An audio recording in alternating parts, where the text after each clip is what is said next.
देखो मेरी रानी, मैं क्या लेकर आया हूँ तुम्हारे लिए। तुम्हारा पसंदीदा गुलाब का फूल। कितना सुंदर है ये। कालू जी, गुलाब का फूल तो मुझे बचपन से ही बहुत पसंद है। कालू कौवा रानी कौवे को बहुत खुश रखता था और आए दिन उसके लिए कुछ न कुछ लेकर आता ही रहता था। अच्छा रानी, अब मैं जाता हूँ काम पर, शाम में मिलेंगे। इतना कहकर कालू कौवा वहाँ से चला जाता है। समय बीत जाता है, शाम हो जाती है। कालू कौवा वापस अपने घर पर आ जाता है। ये लो रानी, आज की कमाई पूरे 500 रुपए हुई है। ये लो, इसे अपने पास रखो। अरे, ये पैसे आप मुझे क्यों दे रहे हो? कालू जी, ये पैसे आप अपने पास ही रखो।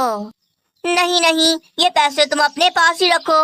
पता है, मेरी माँ जी कहती थी कि अगर पैसे घर की लक्ष्मी के पास हो तो पैसों में कभी कमी नहीं आती। ओहो, मेरे कालू जी कितने अच्छे हैं।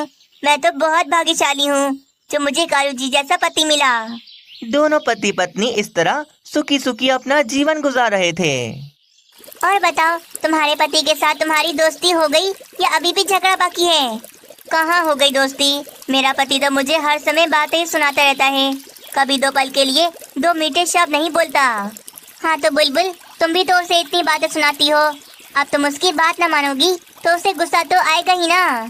हाँ तो मीनू चिड़िया, वो मेरी कौन सी बातें मान लेता है जो मैं उसकी बात मानूं? तभी रानी कौवी वहाँ पर आ जाती है।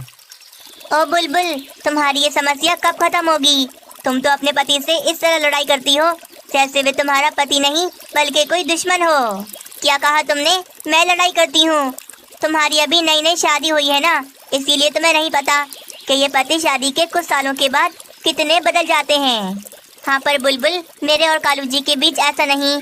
हम दोनों बहुत प्यार से रहते हैं। कालू जी हमेशा मेरे भोजन की तारीफ करते हैं और मैं भी उन्हें पैसों के लिए कभी परेशान नहीं करती। हाँ, ये की ना कोई तुमने अच्छी बात रानी कवि। मैं तो यही आशा करती हूँ कि तुम दोनों हमेशा इसी तरह खुश रहो। बुलबुल तो रानी कौवी से जलकर वहाँ से चली जाती है। कुछ दिन फिर ऐसे ही गुजर जाते हैं। तुम्हारी इतनी हिम्मत, तुमने मेरे होते हुए दूसरी शादी कर ली। हाय रे पक्षियों, इधर आओ सारे।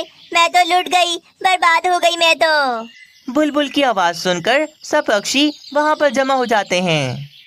तुम जैसी लंबी जबान वाली के साथ कौन रह सकता है भला? जब से तुमसे शादी की है मेरा तो सुख चला गया सारा, इसीलिए मैंने आज दूसरी शादी कर ली। देखो देखो पक्षियों, इसने मुझे धोखा दिया। इस कलमुही को मैं अपने घर में घुसने नहीं दूंगी, बल्कि तुम भी जाओ मेरे घर से।